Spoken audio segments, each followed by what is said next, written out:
Welcome back to the channel, and in this video we're going to be taking a look at creating this using AutoCAD. Now you can see I have an isometric drawing here, and what I'm going to attempt to create is going to be a drawing out of this.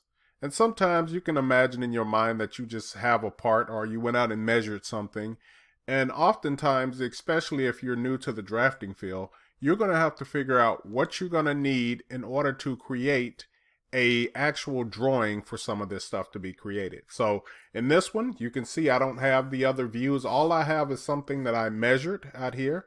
So if you can imagine that this is just a part that may have showed up on your desk and someone wanted to make a drawing out of this. All right. So we will be discussing how to create this using AutoCAD 2D.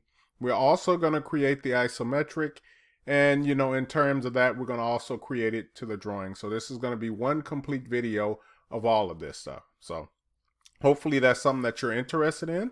Thank you for tuning in, and let's go ahead and break this down a little bit and get started.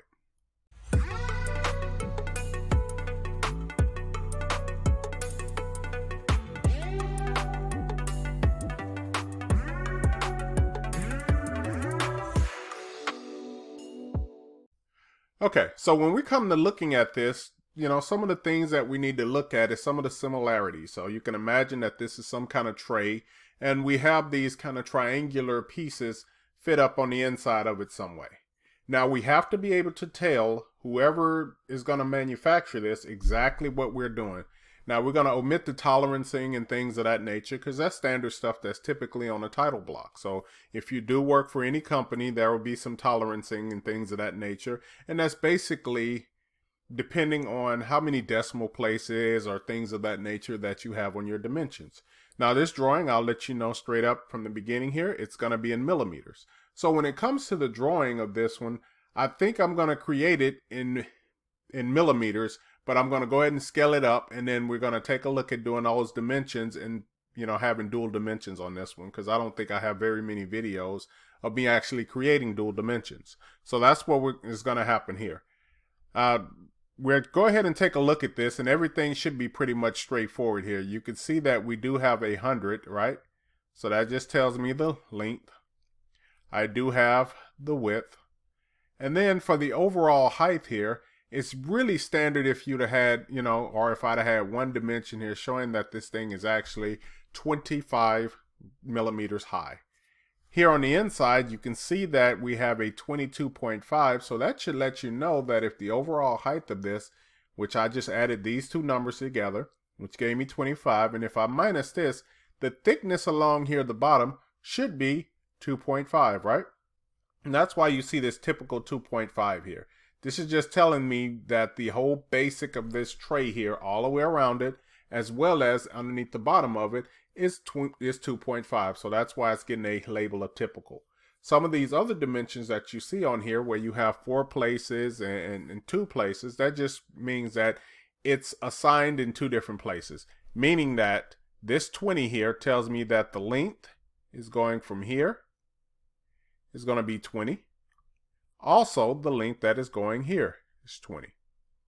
And if you kind of look at the drawing that way, you'll see that that just basically tells you that going on and on and on. Now, another thing that I want you to take a look at, if you're looking at these numbers here at the bottom, and you can see that I have 55, and that too means that it's going from that distance to here on both sides. And if I add the 20 to it, I have a number of, 75? All right. Now, if I have another 20 that's going here, that gives me 95. So there's a remainder of 5 that's floating out there. But once again, I'm just kind of recapping that this is the thickness that you're seeing here. And it's going to be a thickness that's going here, right? So once again, I don't have to put this dimension here that's representing the 2.5 because it is typical across the whole entire drawing. So keep that in mind when we go to create this. And we're going to go ahead and jump over to AutoCAD here. But I'm just going to kind of, hopefully you understand exactly what you're seeing. This is kind of a really simple part that we should be creating. And I don't think it's going to create us or take us that long to create this part of it. It's mainly going to be long kind of explaining my thought process when it comes to creating a 2D drawing. All right. So now let's go ahead and jump over to AutoCAD and start creating this. Okay, so here in AutoCAD, what we have is we're just starting off with a blank one. Remember that AutoCAD does not have any units, so it doesn't know if you're doing millimeters, inches, or any of that stuff. So we're assuming that this drawing is actually created in millimeters, but it's actually, it can be centimeters, it can be any units that you can construct here. Now there is a defined way for inches if you do want to use that, and I'm mainly talking in an architectural sense where you got inches, feet, and things of that nature. All right, so let's go ahead and turn the grid off. Next thing let's go ahead and take a look and see what running O-snaps that I have on. And so these are going to be the ones, right? All right, so I'm just going to start off here right with the top view since that'll be the easiest to create. Let's go ahead and use the rectangle command. Always select your first point here. Kind of give yourself a preview. Don't do a left click. Now type in the X coordinate, which is 100, comma, 60. All right, just going to zoom the extents real quick by double clicking my middle mouse wheel. And now you see that that is the base of this. Let's go ahead and use the offset command. Let's give it a distance of 2.5. Remember to hit enter after you type in those numbers. That's kind of one of those things. Go ahead and select here and then click to the inside.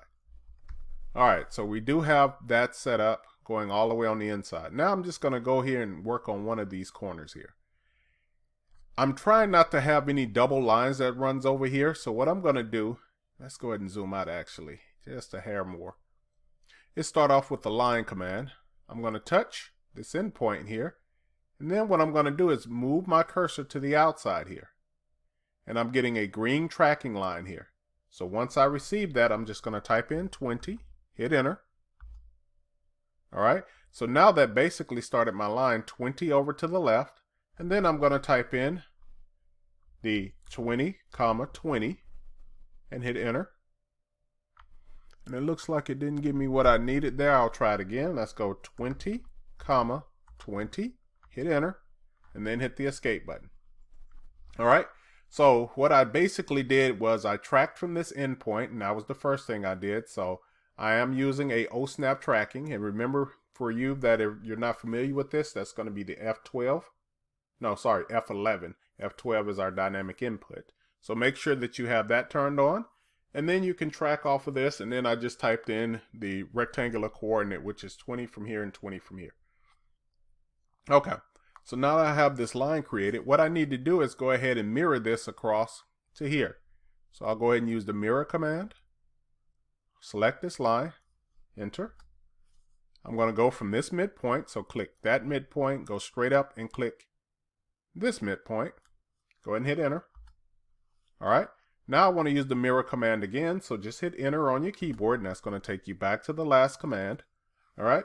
If you want to do another step, and this is going to be really simple for this one because we only have one thing that I selected. But if I selected a bunch of things and I want to select them again without having to go and select them, I can use P enter. So I can only use this when it says select objects, right?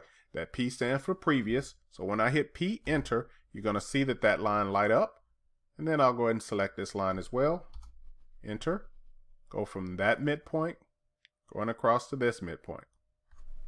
And then one more enter. All right, so the top view is actually created. Next, I'm going to create this view here. Now remember, we usually have to have projections because anytime we're creating these views, they have to be in line with each other, or you have to tell whoever manufacturing this that it is that view, but you're going to have to do some other things for it. Now, we don't have to do any sections or things of that nature on this drawing here. So what I'm going to do is I'm just going to come down here to where it says construction lines here. I'll choose the vertical option. I'll go ahead and select endpoints here and then here. One here. Here. There, and finally here. Okay. Let's go ahead and draw a line going straight across. Let's go ahead and turn my ortho on. All right. Next, let's do some trimming here at the bottom. So I'll just go to the trim command. I'll do one left click, go straight across, and then another left click. Let's do a left click here, go up, left click here, and go up. All right, let's escape out of here. We're going to use the copy command. I'll select this line here. Go ahead and hit enter once you're done selecting your line. Pick a base point. I'm just going to select out here. Remember, my ortho is on, so long as I'm pointing in the up direction, I'll type in 10, enter, and then 25, enter. All right. Let's go ahead and trim this portion off again. So we'll go back to the trim command. We're going to take away this top piece here. And now I'm just going to start constructing the rest of this, right? So I'm just going to trim here, around here. Same thing along here. And then if I trim in between here, that is actually the front view of this. Okay. Now this gives us some information, but it doesn't give us a lot of information, if that makes any sense of you. We're going to have to tell someone how far or how tall these are, basically the thickness here at the bottom. We have no way of doing that with these two views, right? So I'm going to go ahead and start constructing those hidden lines that are on the inside of here. First, I'll start off with the offset command. It's still set to 2.5. I can see that here on my command line, so I'll hit enter. Just going to go ahead and select that line there. Then I'll select here going this way, here going this way. Okay, we use the fillet command. We have more than one, so I'll choose multiple. And remember, you select the sides you want to keep with the fillet command. I'll select here and here. Likewise here on the other side. Let's go ahead and escape out of this command here. Go back to the copy command. I'll select this line, enter. I'll go from that intersection, and then I'm just going to click that intersection here, and then that endpoint. Okay, so now I'm going to go ahead and create a layer. Let's go ahead and move this over. And I'm just going to create it for my hidden lines, right? So I'm just going to call it hidden. Then I'll go ahead and select the color here. Let's give it a color red. That should show up. So I'm going to use color number 1. Go ahead and hit OK. Then I'll go to the line type here where it says continuous. Let's go ahead and select that. Choose load. Let's scroll down till we find hidden 2. Hit OK. And then hit the hidden one. And then hit OK. All right. So you can see that my new layer is created. It's red and it's got a line type of hidden 2. Let's go ahead and close that. What I'm going to do is one left click here. I'm just going to come all the way across and stay right on the inside and do another left click. Come up to here and then select hidden. Right? Now the trick to that is make sure that you're not in any command. Looks like I escaped right before I actually selected it. There we go. And now you see that that is indeed the hidden portion of that, right? Now we run into another problem here. We can't dimension to hidden lines, right? So if I was going to put a dimension here, I can't use a dimension from here to here because that hidden line comes into play. Let's go ahead and create the right side view here and see if that's anything that I can use, right? So what I'm going to do, instead of creating all of this over again, I'll just use the copy command. Let's go ahead and select here. I'll pan over. I just want to create this copy going this direction. Now, if you refer back to the drawing, remember that the length here is 100 and the width there is 60. So if this is 100 and this is 100, well, if I subtract that 40 out for that, I should be able to create this view rather quickly. So what I'm going to do is I'll go ahead and use a stretch. Remember, stretch, you have to use a crossing window. So I'm just going to do one left click here. Go right across to here, another left click, zoom in a hair, enter. Go ahead and select this endpoint here. I'm just going to go this direction, and then I'm just going to type in the difference, which is 40. Go ahead and hit enter. And now I've just created that right side. Okay. Now I'm thinking in my mind here that I want to create this as a section more than this view, because neither one of these views do me any good for showing the thickness here at the bottom and this. I can also use a breakout view, which is totally fine and acceptable, and if I use that one, I will go ahead and eliminate a view. So when it gets to the drawing portion, I will show you both of those, right? One of them is going to be a hidden section here, and the other one we'll just use a breakout, and that's going to be sufficient enough to show us the inside. So I don't have a whole lot of complicated inside, but I will show you both. Now let's go ahead and start creating the isometric of this. So we're going to jump over to the isometric by selecting here. You can see my cursor switches. I'm going to go ahead and jump into, let's see, isometric left. So I'll go ahead and select isometric left here. Remember, when I'm using these isometrics, try your best to work with ortho on.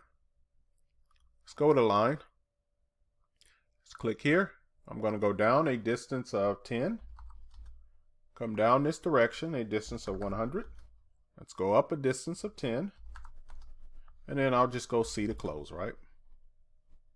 Now that I have my base kind of created here, I'll go ahead and switch to isometric right. Back to the line command. From this endpoint, go in this direction 60. Let's go up 10. And then go back this direction to that endpoint. All right. So next, what I have to do is determine how I'm going to get that thickness in there. Okay, now I want you to remember one thing. We can't use the offset command when we do this. So I'm going to go ahead and complete the top of this, and then I'll kind of show you a trick what you can do here when we're dealing with isometrics. All right, so I'm just going to select here isometric top. I'll go ahead and finish this off by drawing a line going from this direction, and remember that distance is 60, and then I'll come right to that endpoint here. Okay, so go ahead and stay in isometric top, and what I want you to do is select these two lines. Use the copy command, pick a base point here. I'm going to go forward 2.5 this direction, and then I'll go this direction 2.5. Go ahead and hit escape. And then I'll do the exact same thing with these two lines, right? So I'm just going to select both of them, copy, click here, go this direction 2.5, enter, and then I'll go this direction 2.5, and then hit enter. All right.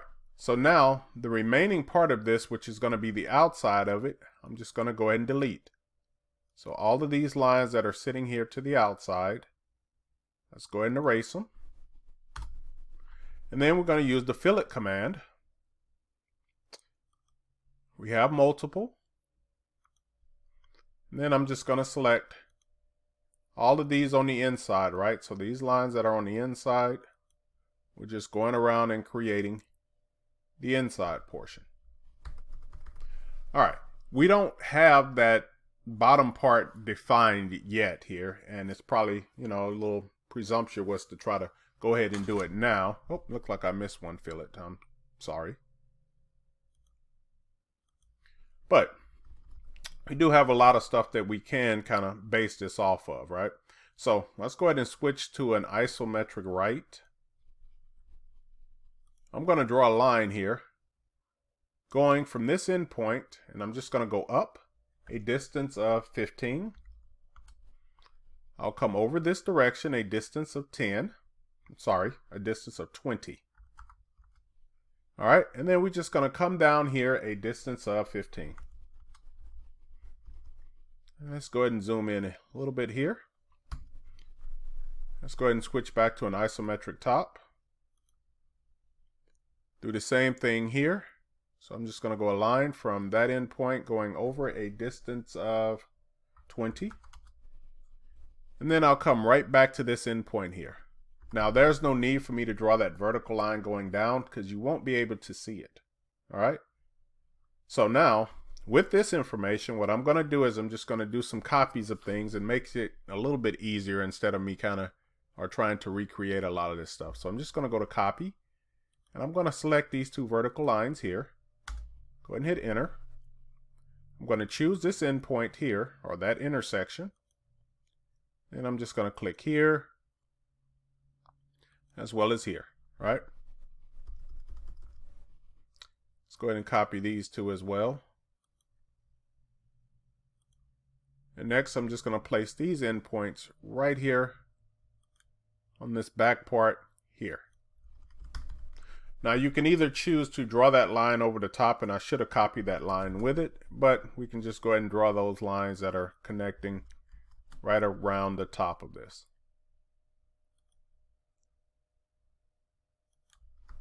Okay, so far we don't have anything that can show that depth yet, right? Got a couple of different options of what I can do right now, but I'm kind of saving that. All right, the next thing I need to do is I need to go ahead and create a line going 20 this direction, right? So remember that we're still using the isometric top. So all we should have to do is just draw a few more straight lines going across here. So I'm just going to go across here and tell it 20, and then I'll connect it back to here. Do the exact same thing on this one. I'll go a line from that endpoint going this direction 20.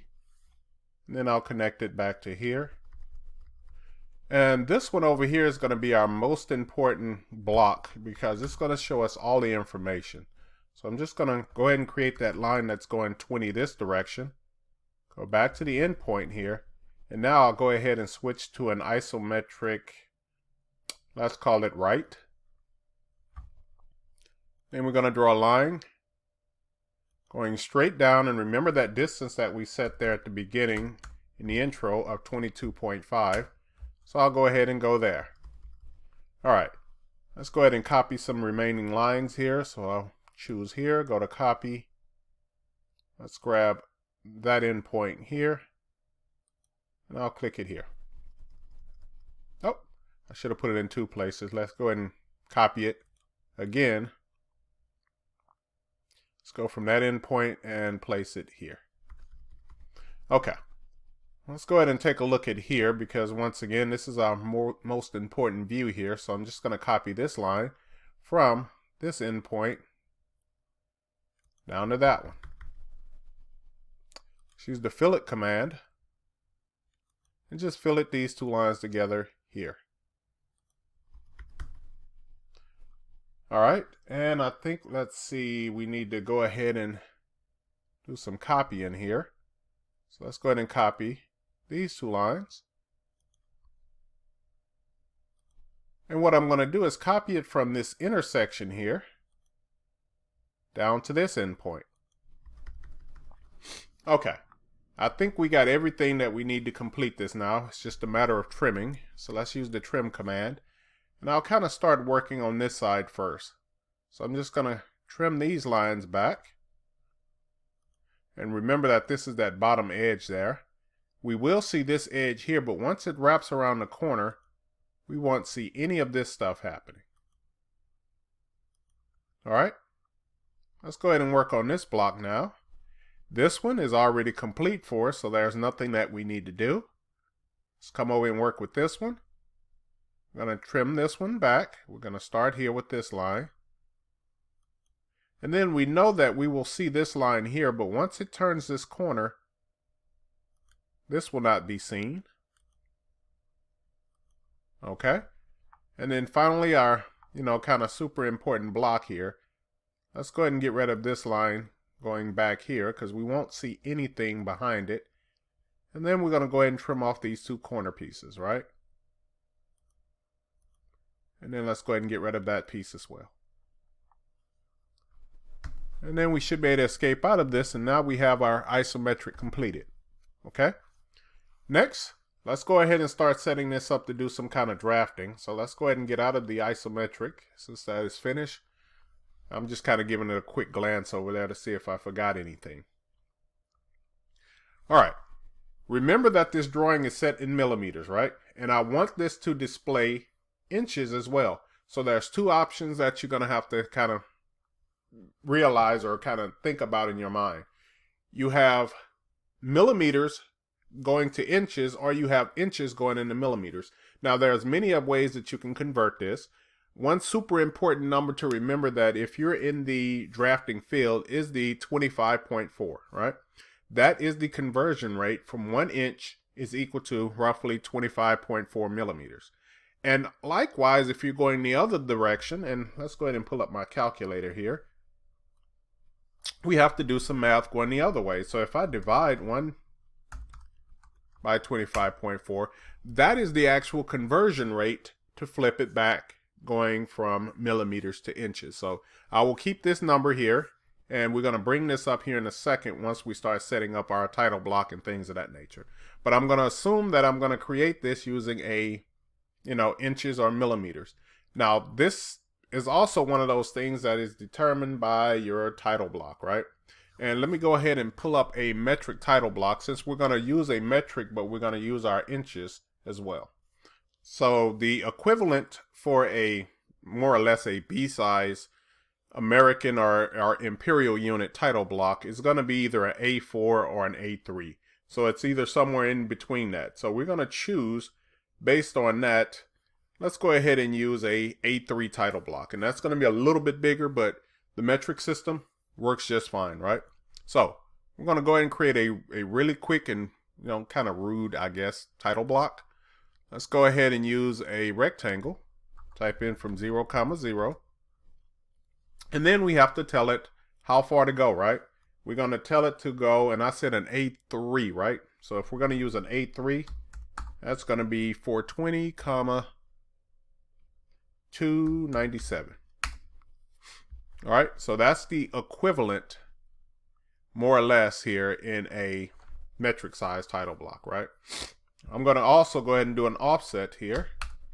And I'm trying to think in my mind here, roughly a quarter of that. Let's call it 8. Let's just go ahead and offset this in a distance of 8. And there's our title block. Okay? And once again, I keep kind of going back and forth. This is an A3 size. Let's go ahead and make this a block. So I'll go ahead and select it, and then I'll hit create. Give it a second. The dimension should come up. I'm just going to call it TB. The lower left is already at 0, 0, which is great. It already has our bitmap here, or our little picture. That tells me that I already have the object selected. We're going to scale it uniformly. Everything else is fine. Let's go ahead and hit OK. Zoom out a little bit. And then I'll go ahead and move all of this stuff to the inside.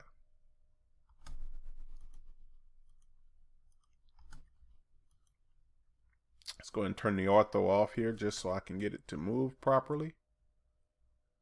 Now remember that this is set up at 1:1. And in our opinion, that does look like everything is okay. I can make things a little smaller if you like. And we can go ahead and do that. Remember to adjust the scale factor, and that's the most important thing here. And if you haven't caught on yet, this one is going to be created using the standard, or the, I would guess, the manual, for lack of a better term, option here. So I'll select my title block here. And underneath here in the scale, this is where I have to decide to either scale up or scale down. If I scale it or make this number smaller than 1, that's going to increase it, right? And what I'm kind of basing this off of is, before I get too ahead of myself, is that I'm basing it off of here. So if I make that number, 2 to 1, which means that it is 1/2, I'm scaling that number 2, then I'll be using a 2:1 scale. If I was going the other direction, I can make those numbers higher. Basically, I would be either scaling it up by 2, 4, 5, 8, 10, 16. So the metric system does work a lot more simpler, especially when it comes to creating your scale factors. So let's go ahead and take a look at this. And then I'm going to go ahead and play with this number, right? So if I go ahead and make this number 0.5, it should be way too small for what we need, right? So we know here that does not apply. I can't use that. So our 2:1 scale is out. We don't have an equivalent to that, right? We don't have anything that's between a 1 and a 0.5. So for example, we don't have like a 0.75 or anything of that nature. So this is where you're going to kind of get into things and go like, all right, what should I do here? Should I set this up at 0.75 and say, well, that looks good, and kind of base everything off of that, and then in my title block run with a not to scale? Or should I leave it at 1 and deal with the little extra room? That's going to be one of those questions that you're going to have to ask yourself as a drafter, and it depends on how many details and other things that you're going to place on your drawing. This drawing is relatively simple, so I can get away with setting it at a 0.75. Let's go ahead and move everything again to the inside here. There's not a lot of extra stuff that's happening. I'll go ahead and move this in as well. So our 0.75 in this sense is totally fine. Now remember that if you're doing everything manual, the first thing you're going to do is use the line type scale, LTS. Go ahead and hit enter, and I'm going to set this number to 0.75. Basically what that should do is make my hidden lines show up. Now I'm just going to do a regen and see if that actually increased them a little bit. Looks like I need to check that line type scale again. Should be 0.75. Well, they do match. Let me go ahead and make sure my title block is indeed set to 0.75. Okay. They do match, and if I want that scale to be a little bit bigger, I can always come back here in my layers. Instead of using the hidden 2, let me go ahead and take a look at the regular hidden and see. And I have one more trick up my sleeve if this is actually not what I want to happen. Come on, go ahead and switch over to hidden. Do a close here. And then let's do a regen again. And man, that does look still super tiny for what I need it to be. Okay. I will play with that a little bit here later. All right. Next, let's go ahead and start looking at my I know what I'm thinking of. I'm thinking everything in millimeters or in inches as opposed to being in millimeters. I'll fix that here in a second. Okay, but we'll adjust that later. Remember, with the line type scale, it's just a number that I can change. Now, here's one of those things I want you to understand, that if you're going to use the manual method, do not change anything that deals with your annotation scale. Everything is going to be manual. Okay, let's go ahead and create one more layer here, and I'm just going to call it dimension. I don't have any center lines on this one, so I'm not going to worry about actually creating any center lines. So in this dimension, well, let's go ahead and make that, what color I think should pop up here? Green. That looks good. Okay, so you know the next step we typically would do is put our center lines, center marks, and anything of that nature on here. We don't have to worry about that. We don't have anything that is round, right? But we do have to deal with dimensioning and things of that nature. All right, the dimensioning on this one should be relatively simple. Let me jump over to the annotation, and then where it says standard here, and I'm looking at my dimensions, and you see where it says use current, and now I'm using the 2025 method of our AutoCAD 2025, but select here in the drop down and choose dimensions. That's going to save you a step when you go to put dimensions on this. Let's go ahead and take a look at our dimension style, which I just typed in D-enter. You can also select that little icon here. I'm going to go ahead and go to modify and give it a second for it to load up here.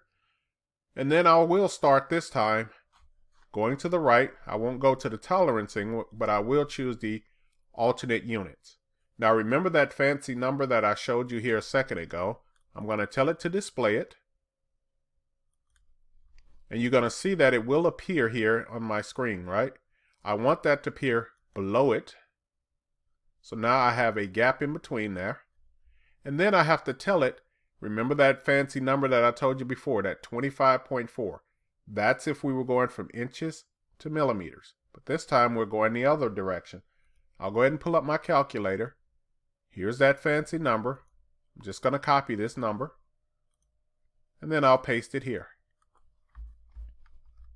All right, so now that's going to give me whatever the decimal equivalents here in inches. Okay, let's jump over to our primary units now.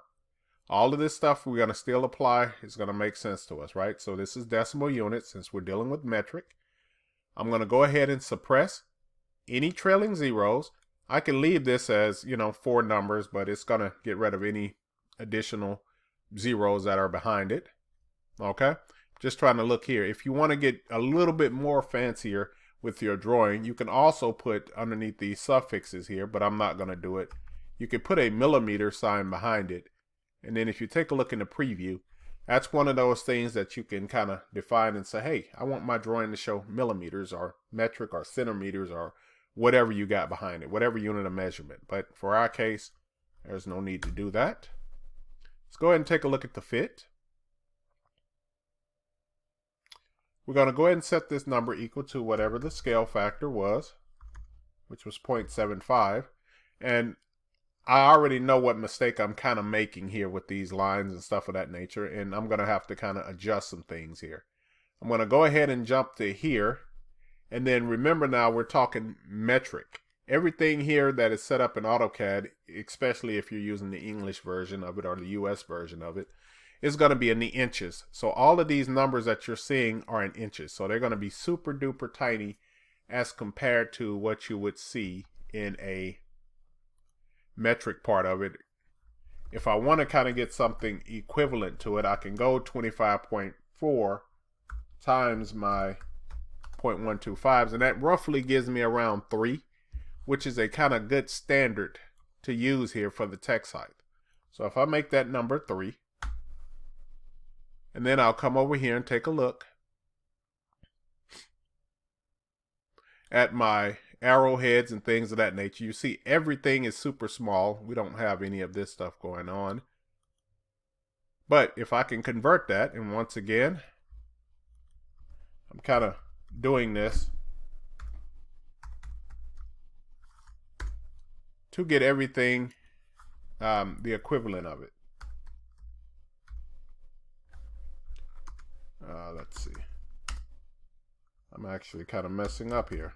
Times 25.4. There we go. So you can see that that number is roughly, let's round up and call it 5. So the arrowhead sizes should be 5. You're going to see them get bigger here along the screen. I have some other stuff in here if we can play with other numbers and things of that nature, right? Never worry about the scale factor, and you can see that extension along that needs to be as well as 5. Let's go ahead and make this number here somewhere around 1 should give me a good little gap in between that. We can keep this baseline dimension actually, when it relates to these dimensions of this direction, I think it controls actually that gap in between the two numbers. I accidentally went back and switched onto this. Yeah, let's go that to none. Let me jump back to the lines. And the number here that I was talking about. So if I make this number something like 3, let's see if it's going to actually update it here in the picture here. It actually controls that gap in between there. Okay, so let's go ahead and put that number back. Let's call it 1. And we'll play with that if we need to. Let's go ahead and take a look at how our dimensions should come out. And then I'll go ahead and hit close. I'll go ahead and do a linear dimension here. Let's go ahead and work on the top view first. So let's put a dimension from here to here. Just going to hit the enter button from here to here. So now you see that this decimal equivalent to this. So if I have something that is roughly 100 millimeters long, you can see that the decimal equivalent to it is actually 3.94 inches. Okay. We can also do a little bit more stuff if you want to get into more dimensioning stuff to play with that, like especially like on those alternative units. Just like we put the millimeter in front of it, we can get a little bit more fancier with that stuff. If that's, you know, there's a whole lot of stuff that you can play with in here just to get that a lot better. Let's go back to the alternate units. And behind the suffix of this, we can make it say inches just by putting a little inch mark there. And now when I hit the OK and then close, you can see now that it'll give me the inches. So it'll make it a little bit more knowledgeable or telling people what are your additional units as, right? Okay, let's go ahead and play with a little bit more of this. And I'm not going to put too many crazy dimensions on this, but I can put a dimension from here to here. That tells me that dimension. And then I can put a dimension from here to here. Zoom in. That actually needs to go to the downside. So let's go ahead and select that middle one.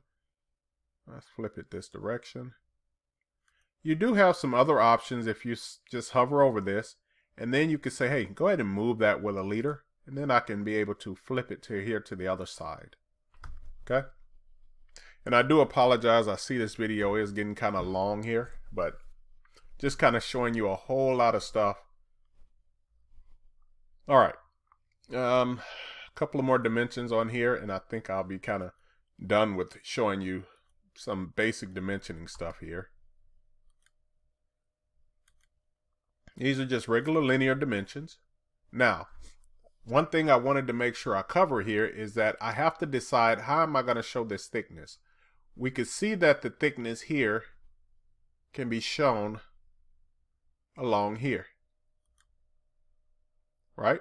That's perfectly fine. And if I can put a typical or whatever I need to do behind that if we want to.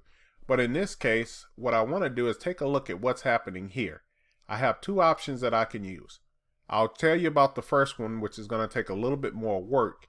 Remember that we can cut a section line going through here, and we can go through that with the whole polyline and things of that nature. Or I can use a breakout section. All right. A breakout section. Let's go back to the home tab here. And then let's go and use a spline, the fit one. And then all I'm going to do is just kind of give it a little, little wiggle here. Make sure you hit the enter button at the end of that. Then let's go to trim. Go ahead and trim off this portion here and here. And trim off in between here. And then I'll go ahead and draw a line going right through here, right? Let's go ahead and put a hatch right into here. Let's see what size we want to make this thing. Let's make it like 5. Okay. So now I have a breakout section. The benefit of using a breakout section is that you don't have to have a section line that's going across that. From here, I can just go back and just start putting my dimension on this. So from here to here, I can tell you that now that distance is there if I wanted to do that. Otherwise, you would have to make this a section, and lucky for us that most of our work for making this a section is actually done. I can go across to here. Let's go ahead and trim this portion off here. And then I can put in a hatch going across there. Just use the BH hatch command. Click there and then go to OK. So you're going to have to decide whenever you're creating a drawing or something of that nature, which one of these methods do you prefer to use? If it's something that's really super quick, that all you're just trying to do is show this thickness, this works perfectly for that, right? Now, you can also use that one to show the thickness on the inside here if you were trying to do this dimension. But remind you that you don't need this dimension. But you can also show that one just because you have access to that face there at the bottom. But you cannot do a dimension to a hidden line. I hope I kind of stressed that enough for you. Okay, so but everything else in this drawing is kind of pretty much straightforward. You can go in and put some of the rest of the dimensions and all kinds of other stuff in here. But the most important thing that I wanted to show you what I was trying to show you here is a different way of kind of creating this. Introducing to you a breakout view or a breakout section, and also showing you how to put in dimensions, especially if you're going from millimeters to inches or some of that nature, right? So this way you can display both of them here. And while my mind is on it, I'm just going to go ahead and adjust that line type scale. Let's see if it's getting bigger the way I like it. Let's make it. There we go. A little bit bigger. That's better. Okay. So we can do these certain things, and it will help us out in the long run, or at least help us create these kind of dimensions. So that's going to be one of the more important things you're going to have to discover, especially if you're a beginning drafter, is trying to figure out your way to convey it to whoever's fabricating this. Many tools in your discretion. Breakout one is one that I actually like to use, especially if it's something simple like this. It's super quick. I can do that, and it requires no extra labeling, and I don't have to put a section line and do all of that other stuff. It's just nice and quick, and it allows me to take this and get rid of it, and my drawing is that much more simpler. Okay?